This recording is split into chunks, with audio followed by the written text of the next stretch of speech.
Fall is in full swing here on the farm, and if you can't tell by what I'm wearing, I am in the cozy mood.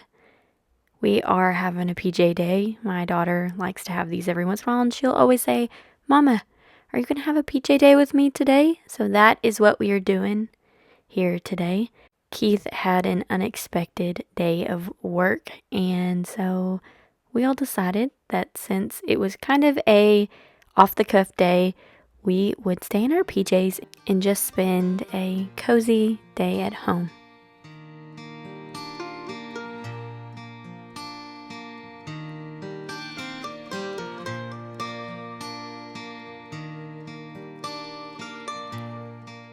I'm starting out by replacing these flowers.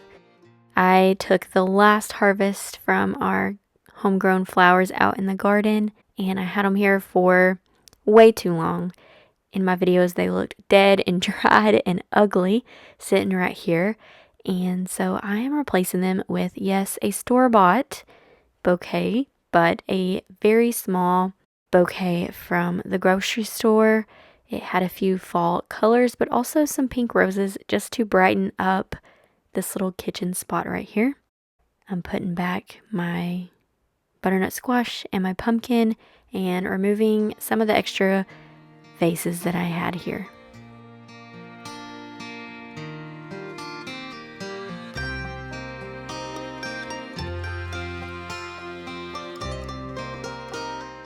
Isla's running back and forth from the front porch to the living room to watch her show. Jack is having just a little bit of breakfast here in the living room with the show as well. It's not something we always do, but for today, I figured it would be just fine. This living room always gets the best of me.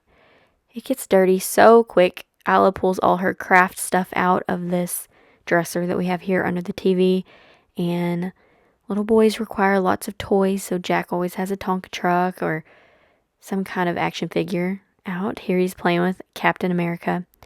And somehow, with all these chairs, laundry always seems to pile up. So I am tidying and clearing out the laundry so that we can have a cozy place to rest and maybe watch a few shows and just curl up on this couch to read a few books.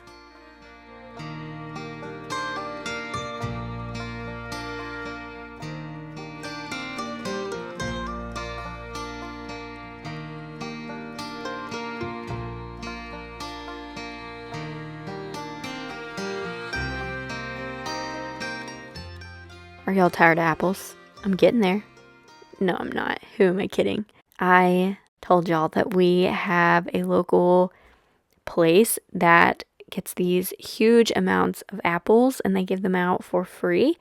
And so I'm just overloaded with them. I'm making everything apple. Isla eats apples every single day. I am baking. I am preserving.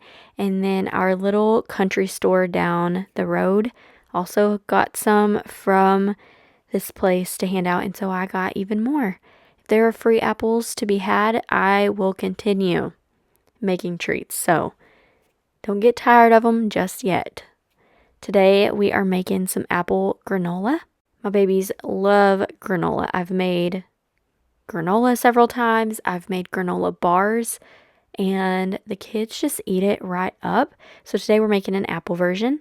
Granola is so simple. All you have to do is add enough oil and sweetener to get it to come together. You want enough oil that it crisps up and enough of both to make sure you get those clusters. Now I'll say this time I doubled my batch and it was a little too big for my pan. So the oats didn't quite clump and form the clusters like normal, like they normally do and like we like. So these are much smaller bits of granola, but still good nonetheless. So divide it into 2 pans, or if you just make the single batch, it should be fine on, a 9x13 pan, or I think mine's a 10x15. I think it's a jelly roll pan. But nonetheless, make sure you get a thin layer on that pan and push it down with a spatula or a spoon or something to really mush it together so that it will form those clusters.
had one of my sewing machines down for a bit, and I got so aggravated with it that I just kind of gave up and sat it to the side for a little while. I've also changed around our room again, so my sewing machine currently does not have a proper home, but the machine is back up and running, and I am practicing today before I start on some aprons for the shop.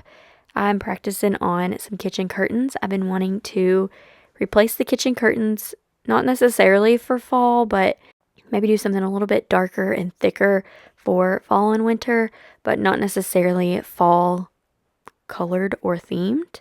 But I wanted to make sure the machine was running properly before I start in on aprons for our shop, because I'm tired of seam ripping aprons. I'm just tired of it.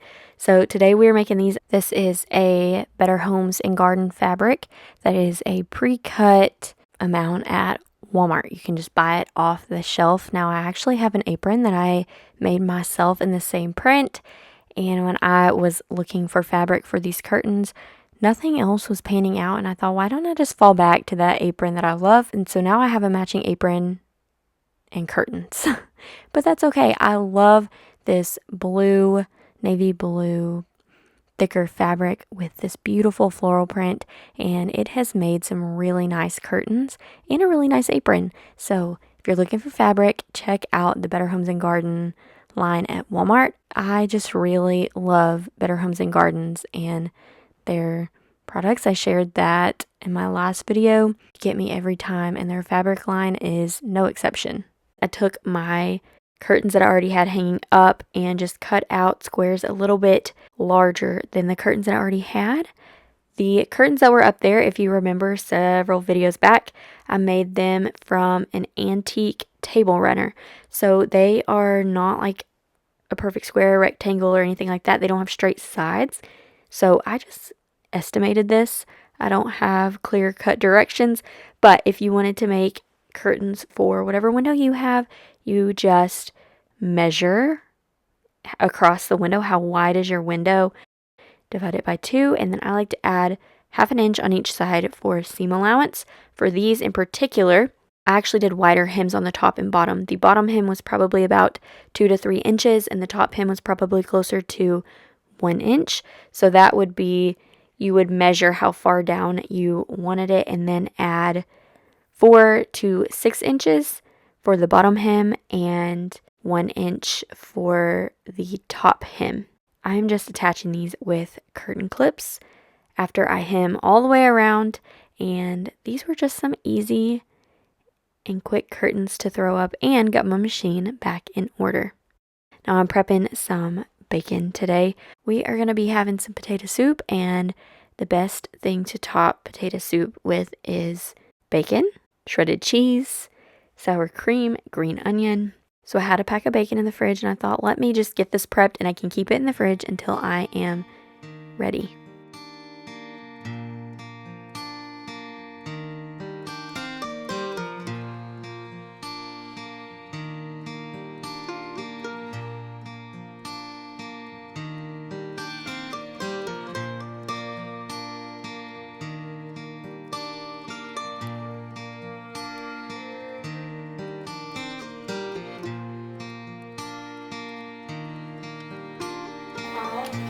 Yeah, if he's home.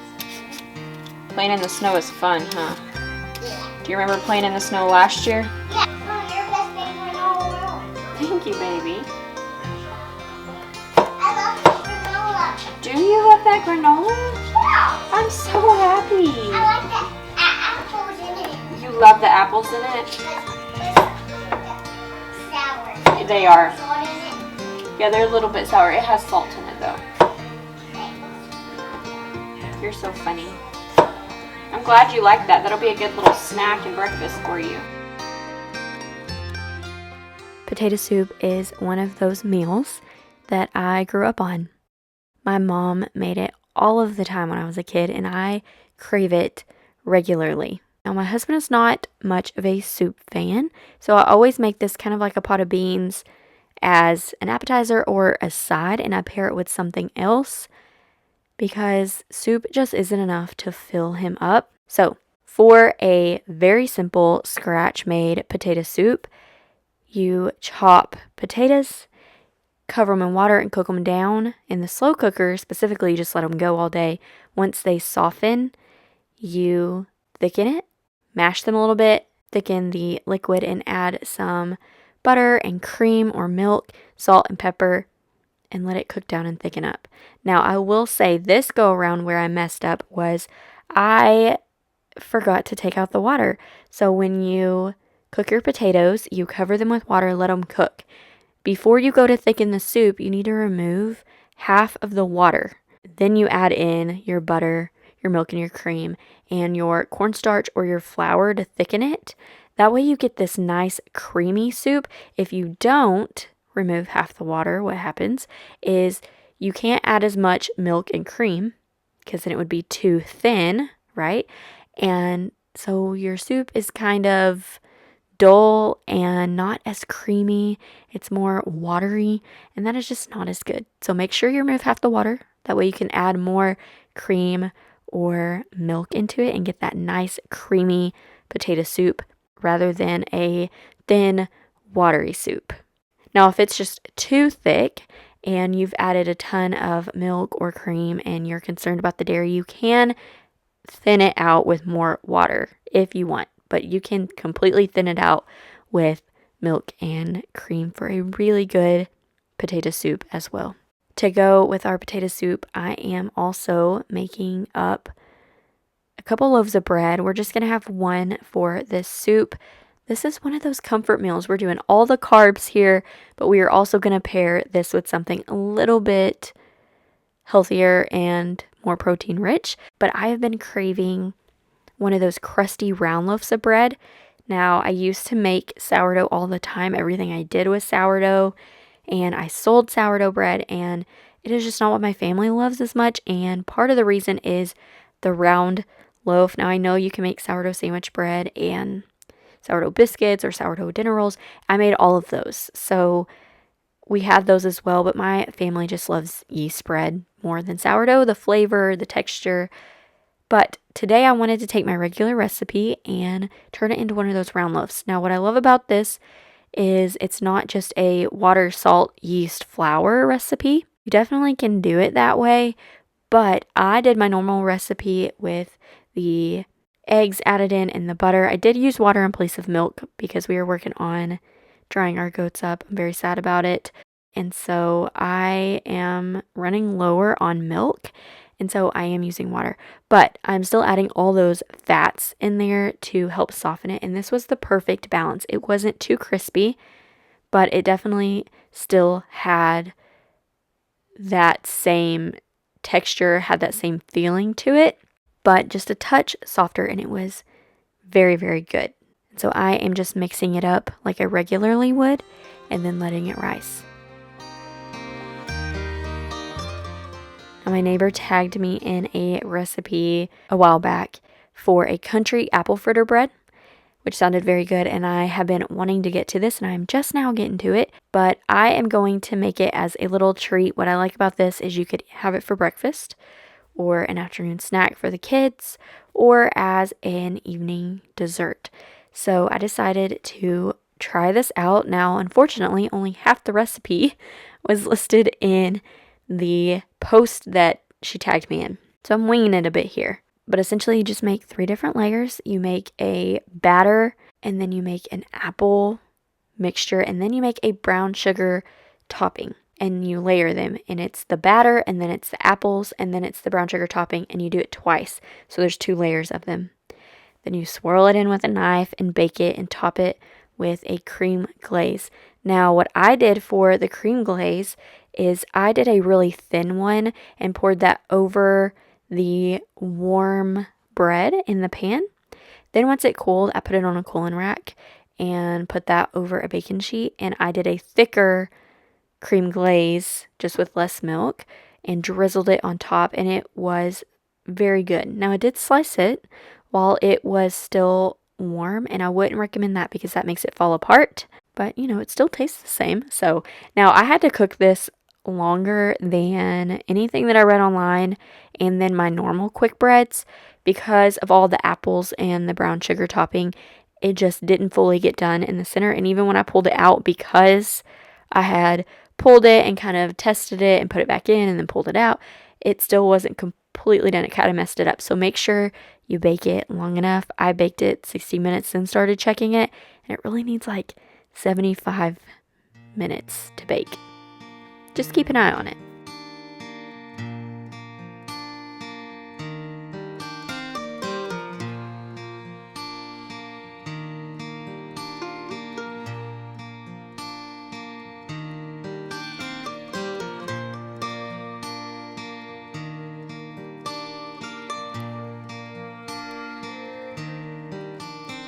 So I'm taking my bread here, punching it down now that it has doubled in size.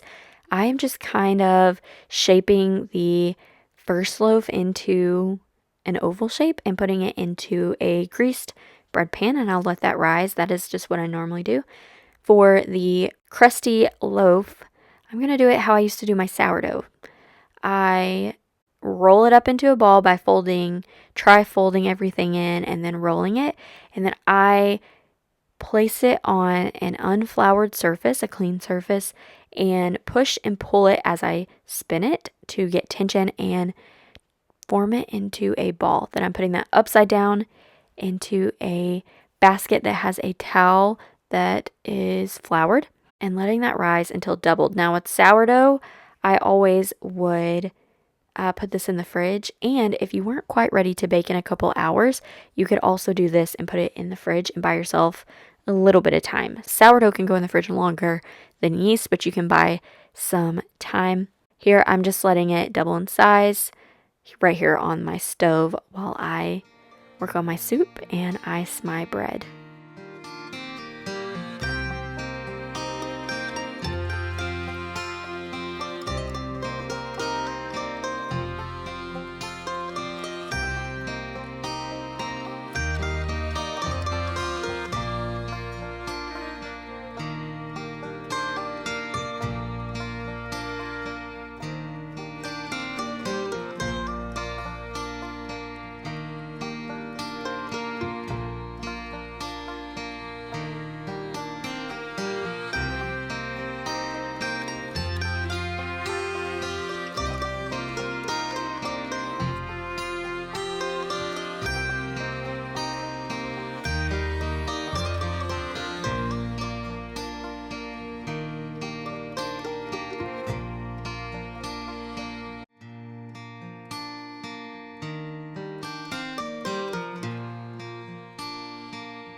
Once the bread has doubled, the loaf you just put in the oven at 350. Bake it for 30 to 45 minutes or until it is nice and golden on top.